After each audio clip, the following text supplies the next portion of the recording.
All right. All right, all right, all right. I wasn't going to do this because Strack and I kind of already covered this in a cross examine episode.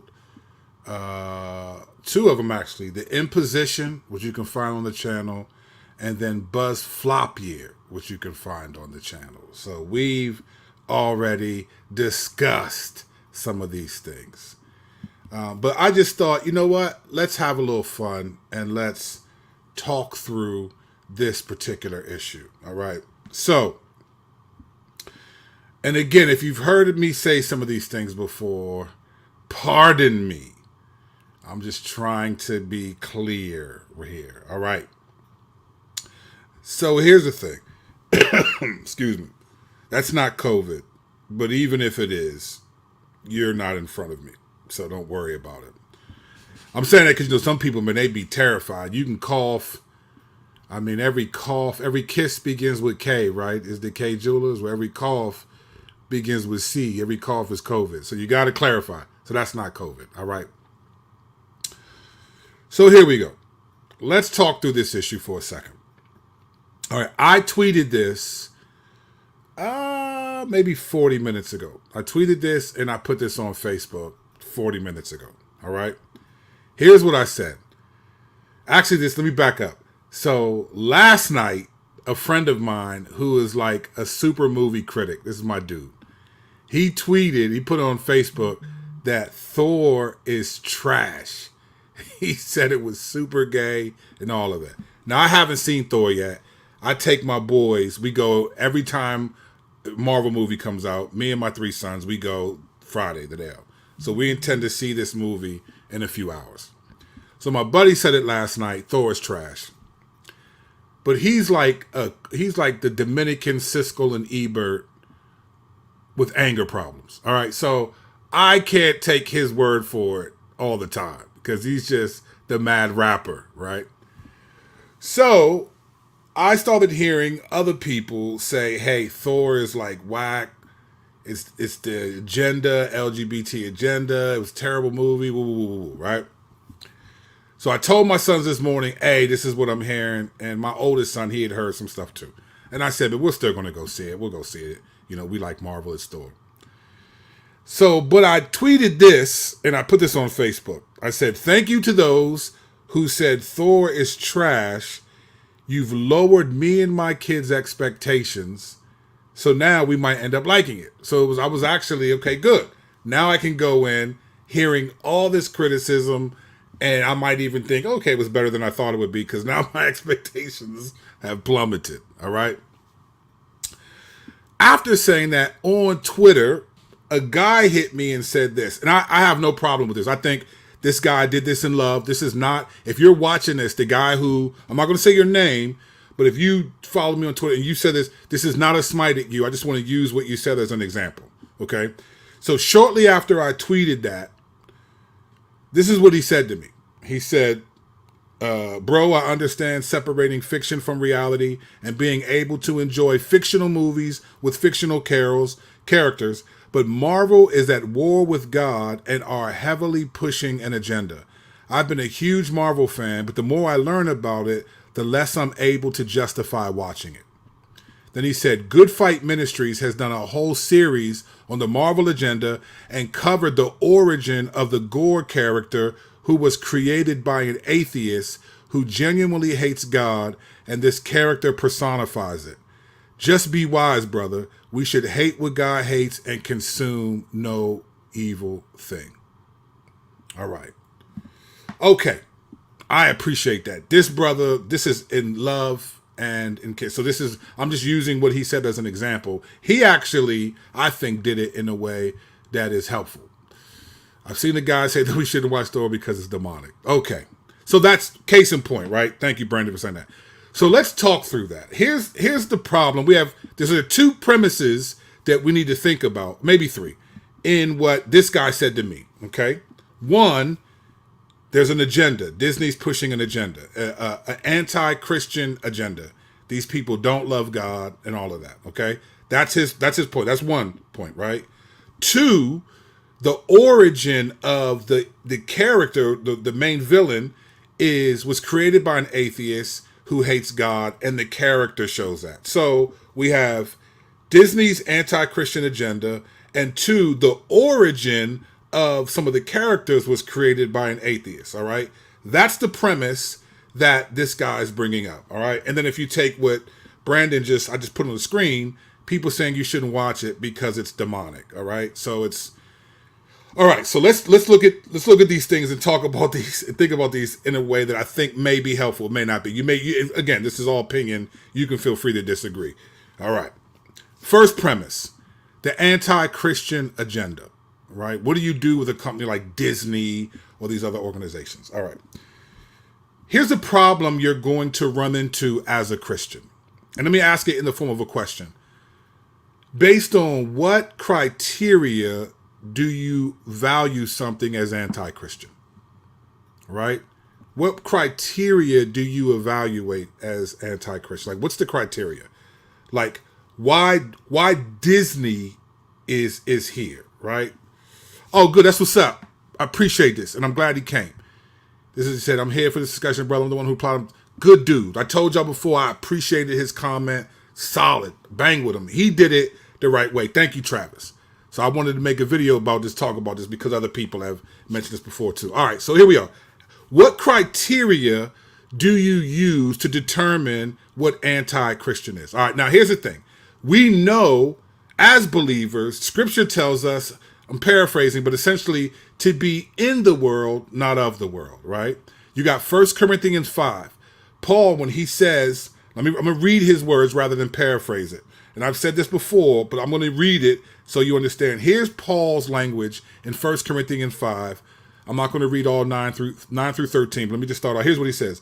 I wrote to you in a letter not to associate with sexually immoral people. I did not mean the immoral people of this world or the greedy and swindlers or idolaters. Otherwise, you would have to leave the world. But actually, I wrote you not to associate with anyone who claims to be a brother or sister and is sexually immoral or greedy or an idolater or verbally abusive, a drunkard or a swindler. Do not even eat with such a person. For what business is it of mine to judge outsiders? Don't you judge those who are inside? God judges outsiders. Remove the evil person from among you. All right, so here's Paul's perspective. I'm not telling you to stay away from these people who commit, because you'd have to leave the world. I'm saying don't associate with Christians who conduct themselves in these ways, right? Then you have be in the world and not of the world. So as Christians, we are going to live in a world where we are vastly underrepresented. America, we pride ourselves as a Christian nation, but if we compare America to other countries, America exceptionalism makes sense. If we compare America to what people are supposed to live like in a Christian nation to the Scriptures, America's not that exceptional, right? It's very wicked, even if it's better than these other people. That's a Luke 18 issue. When he walks in, the Pharisee walks in, man, Lord, he walks into the temple, sees a tax collector beating his chest. Father, forgive I'm just, and the tax collector, man, I'm glad I'm not like this dude. That's what American exceptionalism does. I'm glad we're better than this country and that country. But as believers, that's not our criteria. Our criteria is the Scriptures, is the Lord, is God's glory. It's not Afghanistan, Africa, Tajikistan, London. That's not our criteria. Our criteria is the Scripture. All right. So we know that we're vastly different. A lot of people act like America is the land of Canaan when this is Babylon, for real, for real. All right. So the question is, what's the criteria you use to examine anti-Christian sentiment? All right. Now I'm going to give you what I think these issues are. These are 100% Romans 14 issues. These are Romans 14 issues, personal conscience issues. You cannot really impose your perspective on any Christian. And that's not what he did. I said that. This brother, Travis, killed it. He was like, hey, this is just a thought, man, to consider. But I want to get into two of Travis's premises. One was anti-Christian, anti-agenda. So Disney has been slipping in an LGBT agenda. And for those of us who don't agree with that agenda, it's going to create problems in the way you process. But here's the other problem, right? Now, I said this, if you heard Cross-Examine a couple episodes, you may have heard this, but I'm going to read to you a list, all right? There's a website that I found that is an organization that tracks anti-religious, anti-Christian companies and organizations. And these companies, they place religious rights are the most ignored or impeded, right? So that's what they did. So I'm going to read you some of this list right here. I'm going to read you some of this list. Here's the list of I'm going to skip through. There's over 100 of these. And I'm not going to read all of them. I'm just going to skip through just to give you some sentiment, all right? Here we go. Abercrombie and Fitch. I know some of y'all got an Abercrombie and Fitch shirt on right now. I know you do. Abercrombie and Fitch, Airbnb, Amazon, American Airlines, American Express, AMC Theaters, Angie's List, AT&T, Banana Republic. I know some of y'all got their skinny jeans on right now. Bank of America, Barclays, Barnes & Noble, Ben & Jerry's, Best Buy, Bristol Myers, Capital One, Chevron, Coca-Cola, Colgate, Comcast, right? CVS, Delta Airlines, DirecTV, Dropbox, Duke University. That makes sense because they're the Blue Devils. Of course they're anti-Christian, right? eBay, Electronic Arts, which makes a lot of the games that I play sometimes with my kids on PS5 and stuff, right? Evernote, Facebook, Gap, General Electrics, General Mills. All right, that they make like Haagen-Dazs ice cream, Bisquick, Betty Crocker, fruit roll-ups, all of that, right? Goldman Sachs, HBO, Hewlett-Packard, Intel, JetBlue. JetBlue makes sense to me. That line's terrible. Kellogg's, they make, listen, I'm going to tell you right now, I'm not giving up no Kellogg's Corn Pops, and I'm not giving up Cocoa Pops. I'm telling you right now, it's not going to happen. I need to, but it's not going to happen. Kraft Foods, Levi, Marriott, Microsoft, Nike, Nordstrom, Orbitz, Office Depot, PayPal, Pepsi, Pfizer, Price Waterhouse, REI, right? I mean, Sears, Sequoia, Staples, Starbucks, TNT Promotions, which is like where we watch the NBA championship. I can keep going. Wells Fargo. I mean, I can keep going, right? So here's a question you have to ask. If you're going to boycott something because it's anti-Christian, what is the criteria that you use? Because all of these companies, I mean, Apple's on here. My whole ecosystem is Apple. I have a Mac Studio in front of me. I have an iPhone, an iPad. My kids have iPhones and iPads, right? Tim Cook is gay. I remember when they had the I think it was HB2 law in Charlotte, North Carolina a couple of years ago. They were passing a law saying that transgenders are not allowed to use the bathrooms of how they identify, but of how they're biologically born. I remember PayPal, Apple, the NBA took away the NBA All-Star game that year there. All these major corporations were basically like, if you pass this law, we're going to take our companies out of your city and cause financial ruin. That was the first time I thought, wow, this is how we get to the mark of the beast, where companies and organizations eventually will punish you for standing up for Jesus, and you're going to have a mark, if that's literal, where you can buy goods. I started to see how it could happen. But all these companies were like, we don't want you. So they're anti-Christian. They put it out there. Starbucks said, we don't want business from any Christians. I don't think he realizes what he's saying. They would lose a lot of money because Christians would be nodding off without that coffee. Their Bama's be getting loca, choco, chates. I don't do Starbucks at all, which is probably evident in the fact that I just named a drink that doesn't exist. All right. What criteria do you use to make this assessment? Because what you're saying is that if Disney is pushing anti-agenda, Christian agendas, I just named, and I skipped a ton. I just named Twitter is one of them. Twitter's on the list. Twitter, I told the dude, I said, look, the very platform you're telling me this on is anti-Christian. These are people who do not care about Jesus and want to restrict people that do. So what criteria do you use? Why Disney and not Apple? Why Disney and not Twitter, right? It's more complicated than that. Now, this brother was not saying you can't do this. He was saying his conscience is growing and he was just putting me hip, and I respect him. I appreciate it. Travis, well done. I think he's one of the few people that did it right. But I see a lot of people do this wrong. Like Brandon put up, hey, you're demonic. If it's demonic to go watch this. So here's the thing. What isn't demonic? Okay, let's take this for example. When Jesus said, the Son of Man will be given over to the hands of men and will be crucified and rise on the third day, right? I think this is Matthew 16. Peter says, no, Lord, far be it from you to be crucified. And it said, Jesus rebuked Peter and said, get behind me, Satan, right? You do not have the things of God in mind, but the things of man, all right? This is what Jesus said. Now, we know that as far as we know from the scriptures, the only person that Satan actually inhabited was Judas. We know that Satan entered Judas when he went to betray him. We know that, right? But when he said to Peter, get behind me, Satan, to Peter, it wasn't that Satan entered Judas. He said, fam, even thinking opposite of what the glory of God is satanic. Like for God, it's clear. It's either Satan or him. There is no, there's no gray area to God. Even if you think outside of what God's will is, it's satanic. So he said to Peter, the strongest of the apostles, get behind me, Satan. I mean, imagine how Peter felt being called Satan by Jesus. Golly, right?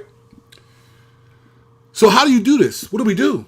We live in a culture that is anti-Christian. We cannot be fooled by a Christian nation. There's no historical truth that we're a Christian nation if we're measuring America's history and the actions of people who profess to be believers by the scriptures and not other countries. So we have a problem. What's the criteria? Why Disney? Why this? Why that? Why not this? Why not that? We're not going to make a good Christ. So it's going to be what? Personal conviction.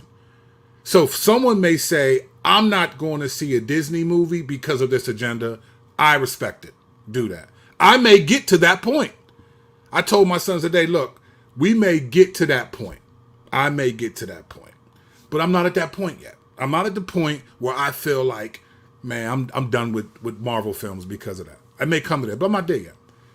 But the question is, should you do that or not? How do you live in the world but not of it? Are we supposed to only have Christian plumbers, doctors, work for IT? There's no way. Most of us wouldn't even be able to provide for our families if we held a standard that if it's anti-Christian, I can't support it. We couldn't do it because most of the world does not have God's glory as its aim. Disney surely doesn't. Now, I personally, my kids are a little older, so my kids are 14, 13, and 11, almost 11. So we have conversations. I talk to my kids. I've been keeping it 100 with them since they was little. And now, when gay marriage passed in 2015, that was 7 years ago, I sat each of my kids down and explained to them. Some of them didn't even know what I was talking about. They're like, what? But the other ones, as they got older, they understood. It's my responsibility. Like, I don't expect Disney to raise my kids. I don't want my kids to get values from popular celebrities or even companies or organizations. I want them to get their values from what me and the scriptures. I don't care what Disney does or what anyone else says or does. My kids are not getting their identity and their values from the world, but we have to live in the world, and my kids need to understand what are the values and the identity of the world so they know what they need to do, right? So that's the first premise, the anti-Christian sentiment. Now, the other point that he brought up, which is an interesting point, was he said, okay, the origin of the character is atheist, right? The origin of the character is atheist. Gore, the character, was written by an atheist and so forth. Okay, here's the thing. So now we're going to evaluate the origin of something, right? We're going to evaluate the origin of these things. Okay, let's evaluate the origin of these things. All right. So I'm just going to use an example from, first of all, let me use this example first. And then, so this is from Genesis chapter 4. All right.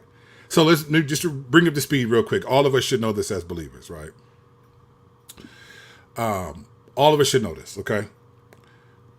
Sin comes into the world because Adam and Eve, they disobey God. They bite from the tree of the knowledge of good and evil. And all of a sudden now, they, like God, and we inherited this, we are born with a definition of good and evil that's our own, that rivals God. Let me give you the gospel in a sentence, in 30 seconds. Adam and Eve disobey God. They eat the fruit, and they now determine what's good and evil instead of God. We all inherit the same thing. We are all born with a definition of good and evil that rivals God. We determine it. Like you said, you will know good and evil. We decide what good and evil is instead of God. Jesus comes and is born, and he spends his whole life only living according to what is good and evil by God, right? He dies on the cross and is punished as if he had lived according to his own definition of good and evil that was inherited from Adam and Eve. He didn't. He rises from the dead and then ascends to heaven and sends us his spirit. And his spirit is in us when we believe in him. And the spirit reminds us of his definition of good and evil versus our own. And that's the struggle with sin. Galatians 5:16. For the flesh is against the spirit and the spirit against the flesh. This so that you do not do what you wish. So whenever we struggle with sin, that's a good sign because we're battling our definition of good and evil versus God's. And the spirit is reminding us and convicting us of God's definition that we got from Jesus, and we're battling our definition that we inherited from Adam, and that's the Christian life, bar none. Okay, that's it. It's bar none. All right.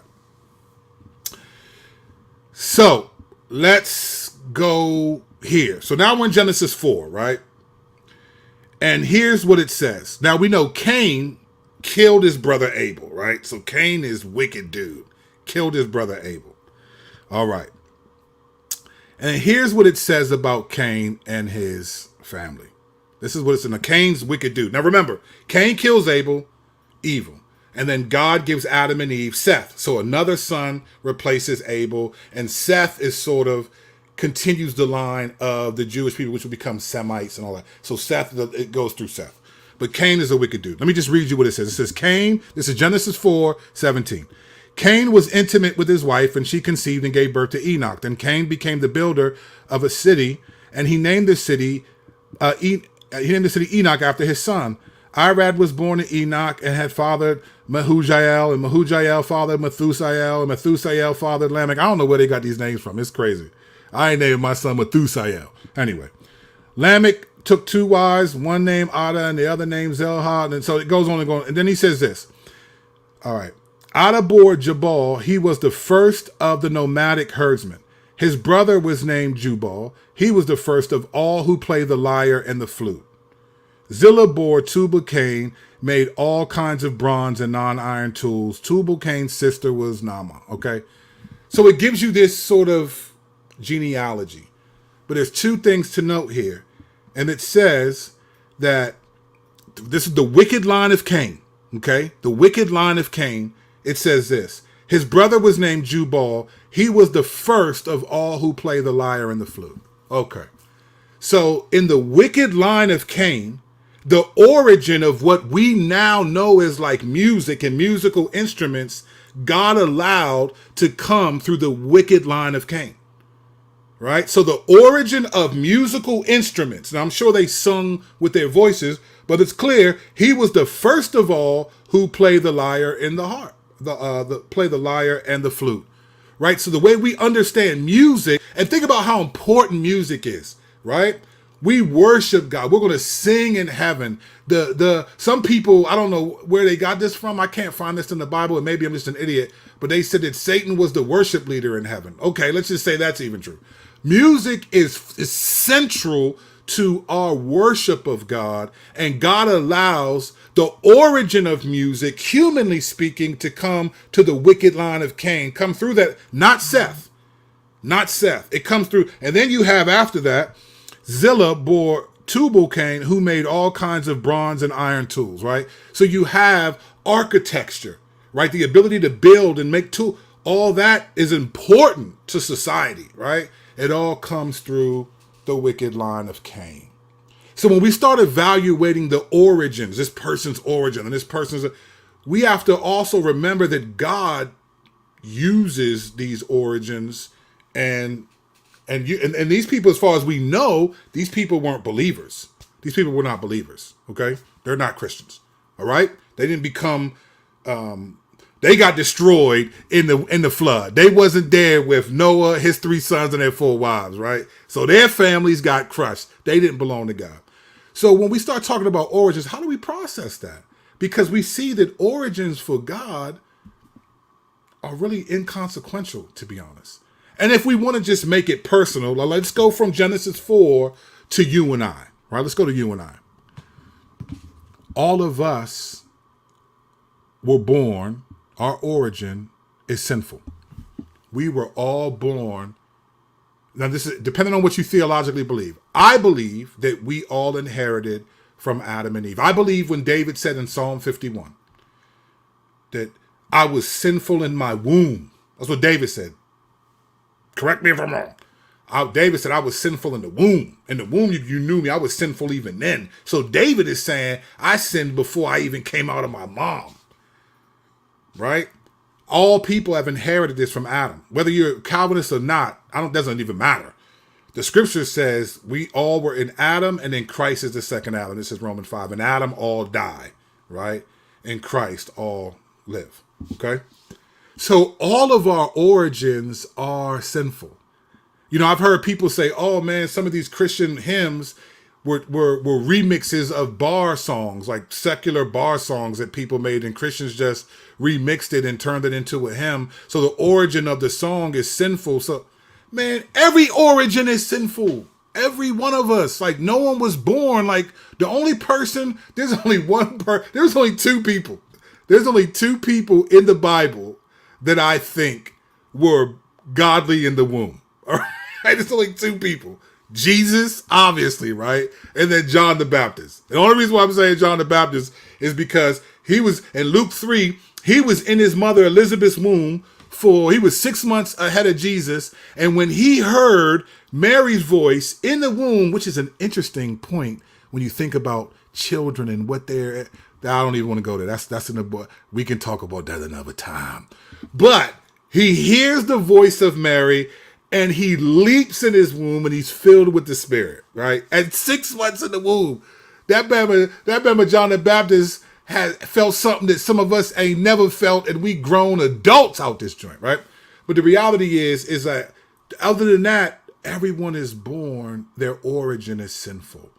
So we really can't use the origin, an atheist origin, and what they intended something to be for, because everything apart from Jesus, really, and maybe John the Baptist from 6 months old, was all of our origins are sinful. But then you look at things that are created that are, you look at Abraham. Abraham was from the Ur of the Chaldeans, a wicked people, and God chooses him out of it. There's nothing about Abraham, all origins. So again, it's complicated. So I respect this brother. His conviction is that, and that might be my conviction. I may get to a point where I'm like, man, I ain't banging with this joint. And some people even in the chat, I'm scanning because if I start reading, I'm gonna lose thought. I don't have no notes. I be freestyling these joints, just speaking from the hip. So if I get distracted, then I mess up. But I see people here. Someone said, one brother, I'm done with CPU and Disney and subscribe. I believe in the power of boycott, 100%. There's nothing wrong with that. The only thing that's wrong with that is when you tell other Christians if they don't do that, they're not Christian. And that brother didn't say that, and neither did the brother who talked to me, but I see a lot of Christians doing that. If you know what was interesting to me? This is just fascinating, and I'm going to end with this. I said I wasn't going to take long. I got a big mouth. You know what's fascinating to me? When all of the social justice stuff was happening, right? And there were people who will be considered woke now, who were on the side of racial justice, right? They were saying stuff like the silence of the right or white conservatives is essentially sinful. Like almost. They didn't say those words, but you almost got the impression if you didn't think that racism was the biggest thing and that you need to be an anti-racist and all that, you were almost treated like you're not a Christian. That was such trash. I hated that.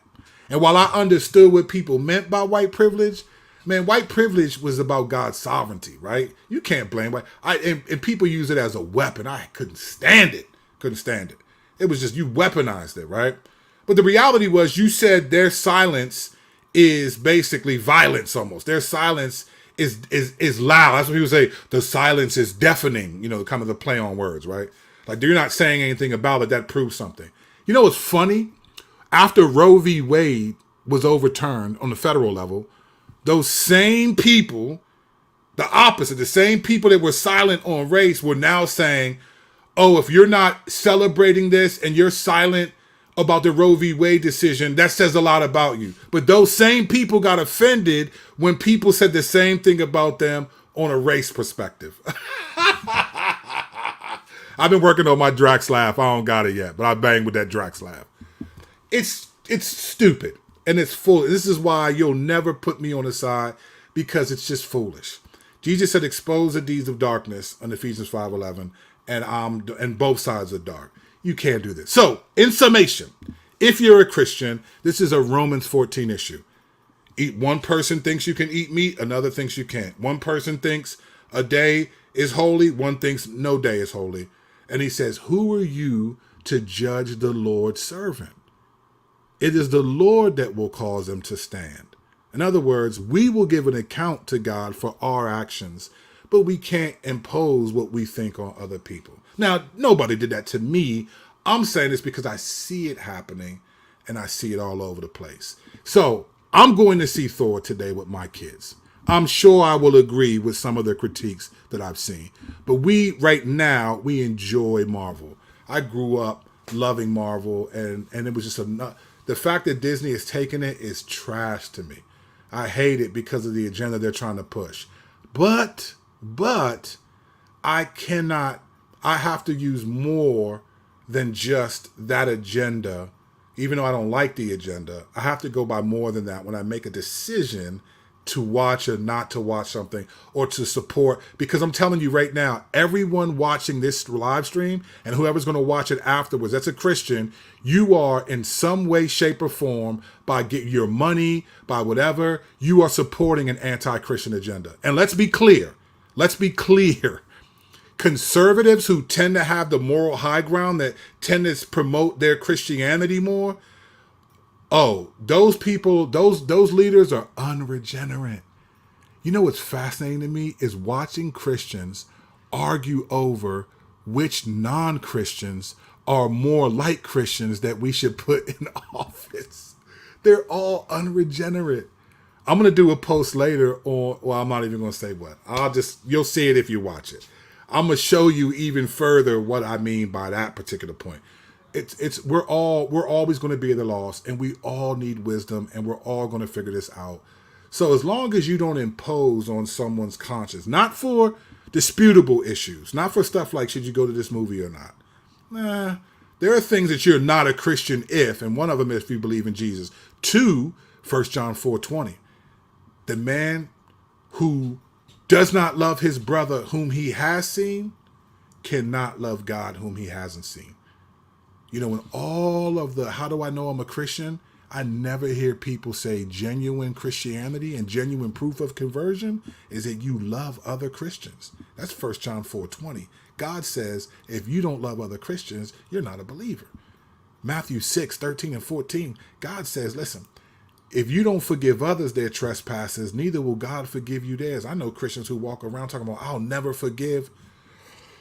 Okay, then I'll never forgive Joe Biden for... Okay, when you stand before the Lord, that unforgiveness will circle back on you. May it not be so for myself, my family, and those of us watching the live stream. All right, I got to get back to the sermon, man. I got to preach on Sunday. I just want to hang out with y'all for a little bit, have some fun. Feel free to disagree. You probably know by now. I really don't care if you do. This is just my perspective. I'm not imposing it on you, just giving you some food for thought. Thanks for the comments. I don't have time to post them. I got to go get back to the sermon, but I'll peek at them later on. All right. Appreciate you guys. Thank you. If you like what you see here, like and subscribe to the channel. So grateful for you all, man. A lot of people have been subscribing and giving me a lot of encouragement. Man, you guys have no idea what that means. Just the encouragement of just saying, man, appreciate what you're saying. Appreciate perspective. That goes a long way, and it empowers me. I don't have I'm not in a place where I have all the, like my homie Ruslan, he just got it set up. You know me, I'm just ghetto with it. I'm going to just press record and I'm going to say something. And so I'm just grateful that you all would give me the time of day to even listen. Who am I? I'm really no one. I don't matter. You do. We all do in Christ, but my opinion doesn't matter. But thank you for liking and subscribing. Feel free to continue to do that. Use this, share this, hit me on social media. I'll try to get to you as I can, but I'm getting back the message. And then I'm going to see Thor with my boys. Have a good day, y'all. Love you guys. See ya.